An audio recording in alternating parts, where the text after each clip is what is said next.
เห็นหิวเงินนี่อันเขาว่าพื้นแท็บเล็ตแต่เขาโมโหมากเขาจะทุบถิ่มรถว่าใหญ่ๆว่าโอ้ยอีอวดว่าอีคุยอีขี้โม่ว่าสันดอกคือมึงรวยว่าสันดาให้ข่อยกูบ่รวยดอกแต่กูก็ซื้อได้อยู่กูทุบถิ่มได้เฮ็ดได้ไหมวะเฮ็ดได้ไหมวะกูจะทุบเสนามึงกันมองทุบนะกูอยากให้มึงมายืนบอกเสนากูจะทุบได้ไหมทุบได้ไหมวะสิกูทุบเสนามึงนะพี่เสนามึงนะพี่เสนาผากมึงนะกูเฮ็ดแบบน่ะอันอีผู้บอกกูนะเอามาถ่ายกูนี่ไอโฟนกูถ่ายไอโฟนนี่ทุบได้ไหมกูพี่เสนาผากมึงเลยว่าสันจ้ะเป็นนั่นเรื่องนิสัยกูนะมันต้องไปอันคอมเมนต์ดอกไม่มีประโยชน์ทุบได้ไหมกูพี่เสนาผากมึงเลยว่าสันจ้ะ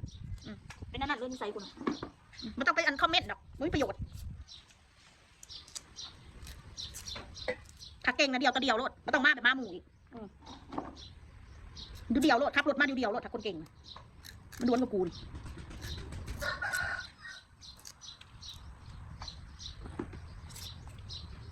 ได้เงินบ่เอาคลิปกูไปหากินบ่สันดานมา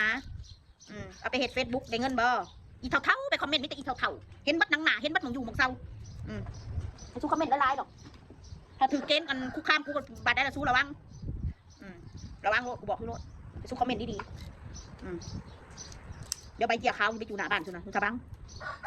มันต้องมาบ้านนะมึงไม่มีปัญญาหรอกมึงไม่ต้องว่ากูมีปัญญาบอกปัญญานะถ้ากูจะเข็ดนะกูข้ามกูละลายหมดละดากูละลายถ้าแน่จริงนะอุตส่าห์เฮ็ดเฟซแล้วนะถ้ามึงแน่จริงมึงเก่งนะมึงเก่งขัดนะมึงคือมาเปิดเผยหรอนะมึงสิไปเอาลูกกูไปเฮ็ดแบบที่หาซาตานยังแบบนั้นเปิดเผยตัวตนโลดถ้ามึงแน่จริงนะมึงแสดงเลยมึงอยู่มองหันมองหนีมึงจะสูแห่ปากออกมาจอมืดๆนะเขาเอิญคนบดจริงคนบดเก่งพ่อคนเก่งพ่อนะมันเปิดเผยตัวตนโลดเปิดสถานะมึงเลยมึงรวยสำใดเขาเห็นไปเลยทำให้โลกรู้เลยว่าครอบครัวมึงดีจริงกูต้องสิไปย้อมกาดให้มึงกูต้องสิกาดมึงงามๆถ้ามึงกาดเปิดเผยตัวตนนะมึงก็ต้องมาเห็ดลี่ซ่อนโตแบบม้ามูแบบนี้หรอกถ้าพวกม้ามึงค่ะคบกันได้บ่ได้โดนหรอกเวลานั่งกัดกันคือหมาสมน้ำหนากัดกันทางไปจากไอออกมานั่งไห้นั่งห้องโอ้ยอีสัตว์หมาสวยเนาะพิษกันแล้วก็ออกมาไห้ปันเงินกันมาลงโตหรอกเงินกันจะกินนะไปแดกเรื่องว่ามีกระใส่ไล่พอหอนมือมาปากบ่ออกมานั่งไห้โอ้ยอีสัตว์สัวมึงเลยเนาะ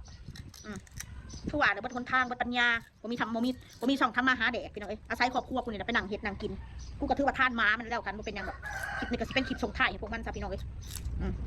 ถือว่าท่านม้าทำบุญทำทานเห็ดคลิปให้มันพวกมันเอาคลิปปล่อยไปแล้วให้พวกมันมีแนวว่ามีคอนเทนต์ถ้าบ่ได้ว่าพื้นครอบครัวกูบ่มีคนม้าตัวใดเขาไปให้กำลังใจว่าฉันซะพอเห็ดถึงครอบครัวกูโอ้ยม้าเป็นร้อยโตหุ่มกันหุ่มปั้นหุ่มกินขี่นะหุ่มคอมเมนต์ด่ากูนะโอ้เจ็บเด้โอ้เจ็บเด้แต่กูสั่นมาแล้วนี่ย่านสุไรเปิดเผยเลยถ้าคนเก่งนะ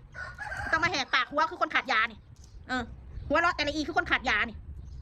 หัวบะเซิงไงบ้องเอามานั่งหัวเอามานั่งแหกปากคือคนขาดยานี่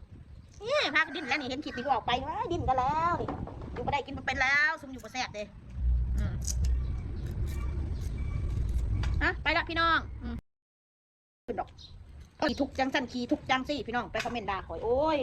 ขอโทษหลายๆเดี๋ยวอันกูถูกแล้วกูไปขอสู้กินสบกูไปขอเพิ่งบารมีครอบครัวสู้สบทุกจะมาเบ้าสกูย่ามมีกับว่าย่ามบ่มีกับเหยียบกูมาไปขอสู้กินสบชีวิตกูนะกูมือนี่ฮะเอาสมองสะได้ไปคิดว่ากูนี่ด่าคนก่อนกูปัจจุบันหูจักไปก็เฮ็ดยูทูบไปตามภาษากูกูสิไปด่าเขาก่อนได้นะได้ถ้าเขาบ่เสือกเขาบ้ายุ่งเรื่องของกูมาสร้างว่าเนี่ย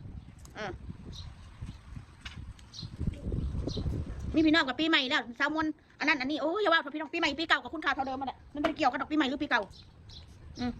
คนเก่าสันดานเก่าก็คือเก่าแหละสุเจ้าบอกให้คอยยุดยุดที่เราแล้วทุกอย่างจะดีขึ้นเองพวกนั้นมันไต่ต่มแล้วมันบดีขึ้นดอกเพราะฉะนั้นเขาร้องนะสุเจ้าอย่าห่างคอยเลยไม่ต้องห่างคอยดอกสุเจ้าไม่ได้เป็นข่อยสุเจ้าบุ้งงูดอกสุเจ้าไม่ได้ถือกระทำคือข่อยว่าสันขอใส่คำว่ากระทำดีกว่าแล้วก็ไอ้พวกที่มาคอมเมนต์มันแล้วตัวเองบอกว่าตัวเองโดนกระทำว่าสันโดนกระทำกูนี่แหละโดนกระทำตัวจริงเลยแหละการแกล้งกูเป็นทุกสิ่งทุกอย่างลูกก็จะ7 ขวบแล้วยังไม่เอาเข้าโรงเรียนอีกกูบอกเอาเข่ากับเรื่องของกูซูซิมาเดือดร้อนเงี้ย7 ขวบแล้วยังไม่เอาเข้าโรงเรียนอีกกูบอกเอาเข่ากับเรื่องของกูซูซิมาเดือดร้อนเงี้ยก็เป็นลูกสูเอาเวลาของสูน่ะไปหาเงินหาคำส่งลูกสูเรียนสูงๆคุณไปแข่งกับสังคมไฮโซสูคุณก็ต้องมาแข่งกับครอบครัวกูหรอก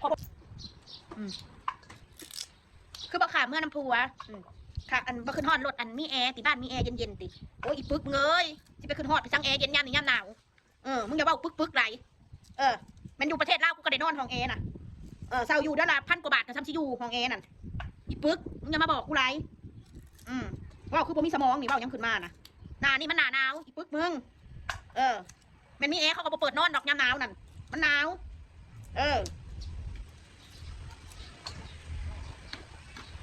ว่าสิไปขึ้นฮอดหาสแต็กพี่สังบ่แม่นกูสิบ่เคยมีเห็นกูเซาห้องอยู่ที่เห็นกูเซาห้องพักอยู่กูอยู่ห้องพัดลมดูถูกติโอ้ยจะเป็นซัวๆคักเนาะบัดทำไงกูจะปึกไรบัดทอดยามฮ้อนน่ะสมองสุดน่ะมันบ่ได้เกินคนดอกมันบ่ได้เกินกูดอกกูอีป2นั่นสุดจะขึ้นมาสุสลัดกูถอดคำเบาคำจาสุดน่ะสุบริสลัดจักดีไม่แต่อีงงบอกตรงๆที่แต่อีเถ่าความเถ่านะยกอยู่หันมาแต่กูบางคนก็ที่โล่งๆแล้วถ้าเงินเดือน2-3 หมื่นนั่นแหลมกูธนาคารผมมีรายจ่ายยังไงมีทองเงินเดือนแล้วก็เรือมาเขาให้ธนาคารเขาให้1,000,000 กว่าบาทอาจารย์ไปยืมเงินปากเป่ายืมเงินบุคคลปากเป่านะโอ้ยแต่มึงนั่งหายเป็นสายเลือดเข้าไปหัวมึงเนาะมึงมีรายได้นะเอาสมองคิดดีๆแน่ก่อนสิเบายังใส่คนอื่นเขานะบ่เคยกู้นี่ยืมสินบ่ต้องมาเบาแบบนี้นะเอาความโง่มาอวดฉลาดในโซเชียลโอ้ยแต่ละคนถ้ามึงบ่มีรายได้มาสีแน่จะทำยังไงมึงยืมเงินเป็นล้านนะ